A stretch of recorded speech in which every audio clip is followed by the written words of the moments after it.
Hello there, good morning. Welcome to Breakfast with Sally Nugent and John Kay. Our headlines for you today. More than 1,700 offenders are released from prison early under emergency plans to ease overcrowding in jails. The details here on Breakfast. Hello, morning all. Tuesday, the 10th of September, and the release of more than 1,700 prisoners has begun across England and Wales as part of an emergency bid to ease overcrowding in our jails. And the release of more than 1,700 prisoners has begun across England and Wales as part of an emergency bid to ease overcrowding in our jails. Over the coming hours, some offenders who've served at least 40% of their sentences will be released. The government says over the coming months it will free up 5,500 more prison spaces. Our reporter Adina Campbell has more.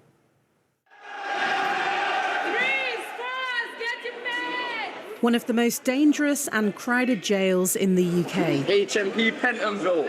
This was Pentonville Prison in North London last week.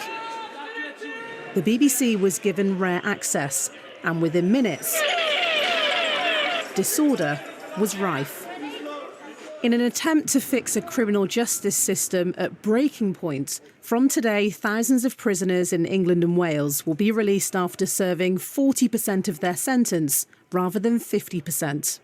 It was the only option on the table, and that is because the alternative to not making this change would have been to allow the prison system to collapse and therefore to allow law and order in this country to collapse. But these emergency measures are controversial, with big concerns from some prison staff and campaigners about public safety and an increase in reoffending, with more than 88,000 people in jail, according to the latest Ministry of Justice data. It's estimated 4,000 extra male prisoners and around 1,000 female inmates will be released over the next 18 months under these new measures, with the government hoping to free up 5,500 beds to hold newly sentenced criminals. Adina Campbell, BBC News. Well, our reporter Megan Owen is outside Wormwood Scrubs prison for us this morning in West London. Megan, I think the time frame is that the releases begin around now. Any sign of any activity yet? Not yet. I think it is probably likely to be a little later this morning, but we are expecting some of those early release prisoners who spent their last night in jail walking out through the gates of HMP Wormwood Scrubs behind me, which is a Category B male prison in West London. And a reminder that these are former prisoners who've got sentences of less than 5 years, and they're being released at 40% of the time instead of 50%. Now, in terms of the process, they'll be meeting with a probation officer in prison today to make sure they've understood the restrictions of their release, including any curfews or bans on entering areas associated with their crime or not to approach any victims.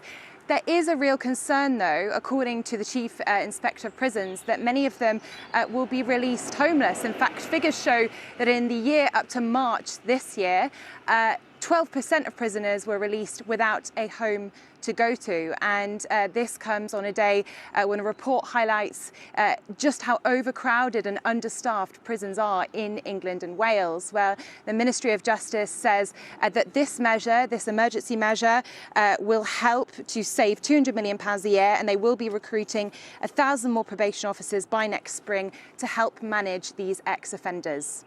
OK, Megan, we will return to you later in the programme and get a sense right across the country as well. Thank you for now.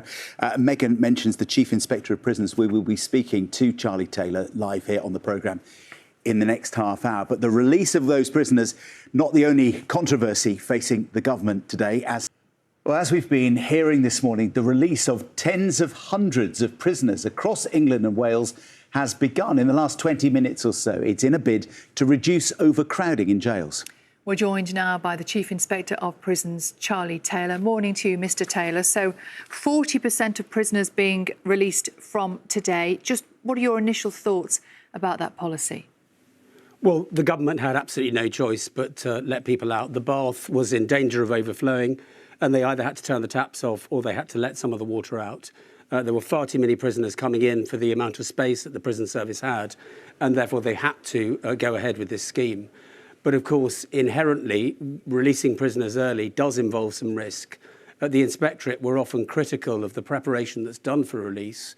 And this is done in a more hurried way than usual. And also far more prisoners are coming out in one day than we would normally expect to see, even in a week. What are the potential consequences of that? Well, one of the things we worry about a lot in our inspection reports is about homelessness and prisoners going out homelessness and therefore getting caught back into the cycle of crime, of substance misuse, of mental health difficulties, and therefore either breaching their licence conditions because, for example, they don't turn up at probation appointments, or worse still, getting involved in further offences. And what is your understanding of the types of prisoner that might be released from today? Well, this is a whole range of prisoners who have served relatively short sentences, so sentences of under 2 years. But amongst that group, there are certainly some prisoners who are designated by the prison service as high risk of harm. And those people would have been coming out later on, but they will now be coming out today. I'm interested in what you said just a moment ago. You said that, you know, the government had no choice, that the bath is full and something had to be done. What does that mean in practical terms? Well, this has created a little bit more space within the prison system. We're going around inspecting jails around the country, and we're often finding incredibly cramped conditions. Somewhere like Leeds prison, 80% of prisoners are in overcrowded conditions. That means two men sharing a tiny cell that was originally designed for one person. And of course, when prison cells are that crowded, when prisons are that crowded, it means prisoners are locked in their cells for long periods of time. Relationships with officers are very often just transactional. And most importantly of all, they're not getting to the sort of purposeful activity, the education, the work, the training that is going to make them less likely to reoffend when they come out.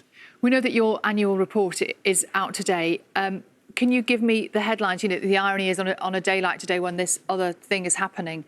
Can you tell me what your main concerns are in that report? Well, prisons have a public protection duty to keep the public protected when people are locked up, when they're sentenced by the courts.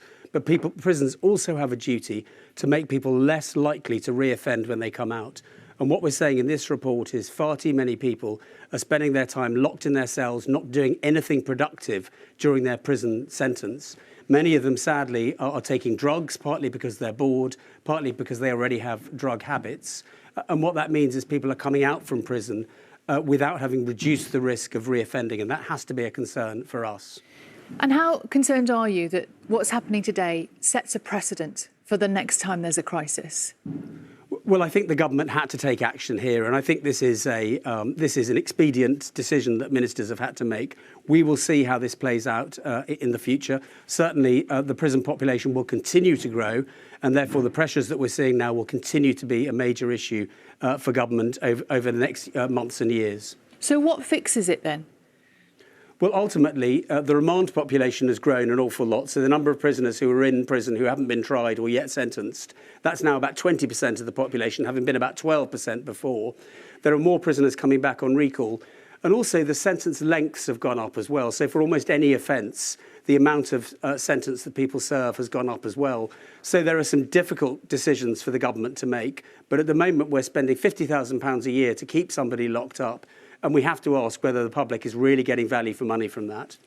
In terms of the public, there might be members of the public, and I know some charities have expressed concern about their own safety with this early release. What would you say about that? Well, I think two things. First of all, these were prisoners who were going to be coming out anyway. But nevertheless, I can absolutely recognise that people will be nervous, and there is the potential. We know that the reoffending rate for people who are leaving prison is around 37% within a year. So we know there's a risk of some prisoners going on and committing further offences, very sadly.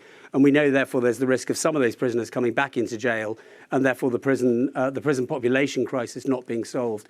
But certainly, whenever prisoners are coming out, particularly for victims of those crimes, it's always a concern. Charlie Taylor, Chief Inspector of Prisons, thank you. And we'll be keeping across that release of prisoners, up to 1,700 prisoners this morning as the programme goes on. But now it's time to get the news, the travel and the weather where you are.